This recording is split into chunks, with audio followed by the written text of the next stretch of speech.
Hi guys, நான் தான் உங்க எழில். எல்லாரும் எப்படி இருக்கீங்க? என்னுடைய ரசிகர்களுக்கும் என்னுடைய நண்பர்களுக்கும் நான் ஒரு சாங் டெடிகேட் பண்ணுறேன்.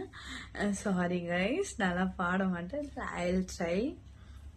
தோழா தோழா கனவு தோழா, தோல் கொடு கொஞ்சம் சாஞ்சுக்கணும், நட்பை பத்தி நாமும் பேசி தெரிஞ்சுக்கணும், ஒன்னொன்னா தெரிஞ்சுக்கணும், உன்னன்னா புரிஞ்சுக்கணும், ஆணும் பெண்ணும் பழகுறமே காதலாகுமா, ஆயுள் முழுதும் தவறாமல் நட்பு மாறுமா, தோழா தோழா கனவு தோழா, தோள் கொடு கொஞ்சம் சாஞ்சிக்கணும், நட்பை பத்தி நாம் பேசி தெரிஞ்சுக்கணும்.